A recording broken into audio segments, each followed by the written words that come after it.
Adam mı yardım edin?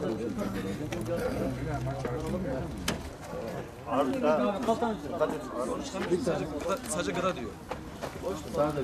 Sadece gıda dedi. Aynen. Bir şey yapalım. Bırakalım onu. Çözün teyze. Rabbim şifa versin.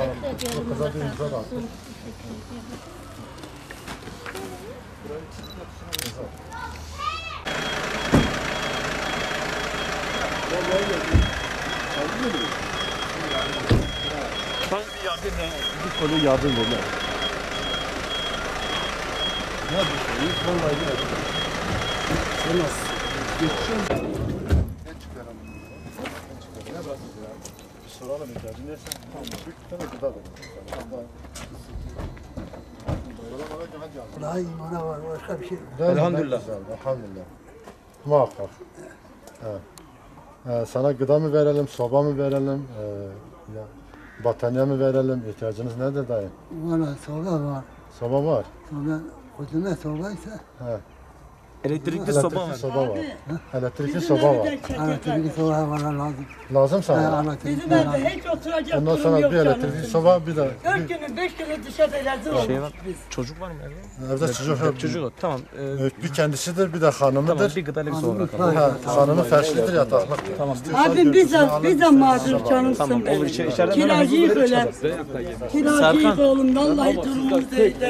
Bu da kiracı. Benim gelimde kaldı.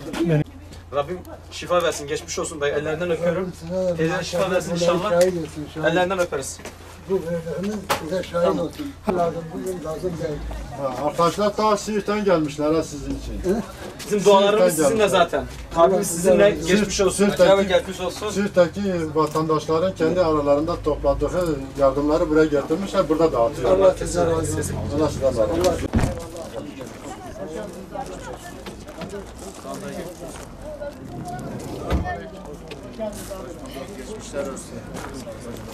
Hoş geldiniz abi.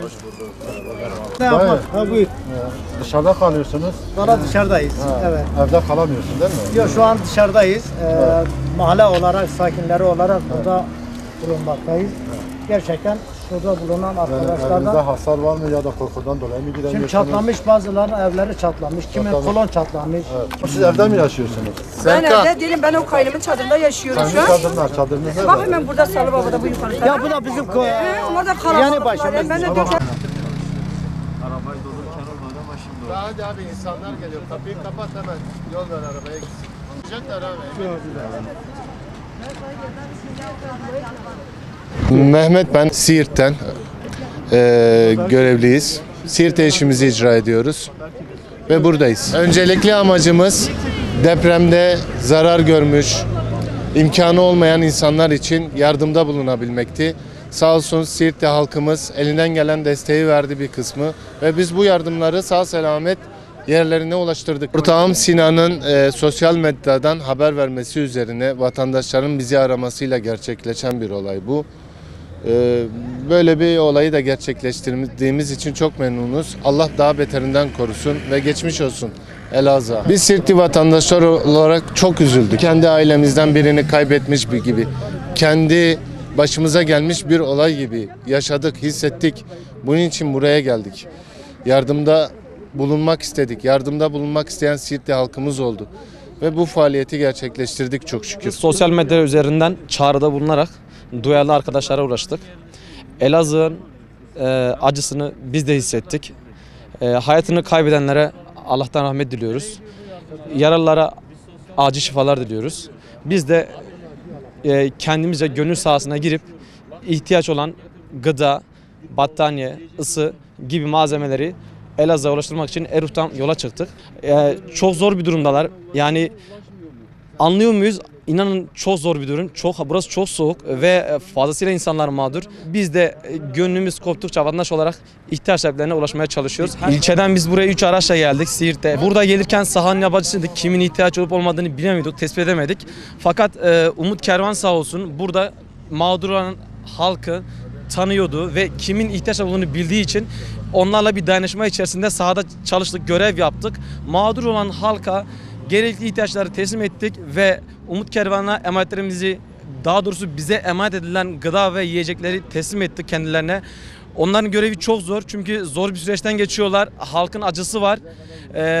Onlara sabır diliyorum. Özellikle Nihat Bey'e çok teşekkür ediyorum.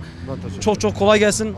Allah razı olsun hepsinden. Sabır diliyorum. Kolay gelsin. Acınıza ortağız. Geçmiş olsun. Sosyal medyadan çağrımızı yaptık. Bunu gören, duyan tüm duyarlı Eru halkı vatandaşımız bize uğraşarak sosyal medyadan olsun, telefonla olsun yanımıza geldiler. Ellerinden ne geliyorsa battaniye olsun, elektrikli soba olsun, nakit para olsun, erzak falan bize yardımda bulundular. Biz de bunu Erut'tan Elazığ'a getirdik. Mağdur vatandaşlarımıza dağıttık. Allah hepimizden razı olsun. Tüm yardımda bulunan vatandaşlarımızdan. İnsanları, çocukları gördük. Hepsi birbirinden mağdur. Bu soğukta, çadırlarda yaşıyorlar. Kimisine daha yardım ulaşmamış, kimisine yardım ulaşmış. Hepsi şu an mağdur. Bu soğukta, çadırlarda uyuyorlar. Yani Allah bir daha böyle bir şey göstermesin kimseye. Yani öncelikle Allah onlardan razı olsun. Siirtli kardeşlerimizden. Kendi aralarında sosyal medya üzerinden topladıkları yardımları araçlarına bindirip Elazığ'a getirdiler. Bizimle irtibata geçtiler. Biz de kendilerine Elazığ Umut Kervanı olarak aracı görevi gördük, vesile olduk. Onlarla beraber bir kısım yardımlarımızı dağıttık. Hakikaten biz şu anda sahadayız. Yani nerede ihtiyaç var yok onu çok iyi biliyoruz. Ondan dolayı onlar da bize güvendiler. Güvendiklerinden dolayı Allah kendilerinden razı olsun. Hakikaten hayırseverler eğer yardımlarını dağıtmak istiyorlarsa Umut Kervanı'na aracı kırsınlar. Umut Kervanı vesilesiyle yardımlarını dağıtsınlar ki yardımlar yerine olasın, hak yerini bulsun. Ben buradan Elazığ Umut Kervanı adına Siirtli kardeşlerime, yardım toplayan kardeşlerime teşekkür ediyorum. Kardeşim, şimdi bir dakika ablam bir dakika yine. Yok, garibanlara yetişmeyen.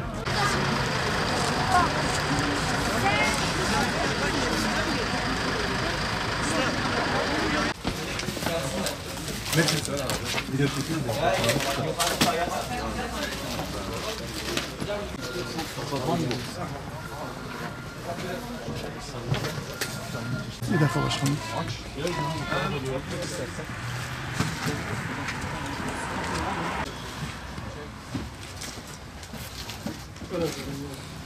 Ben sonra konuşsam seninle.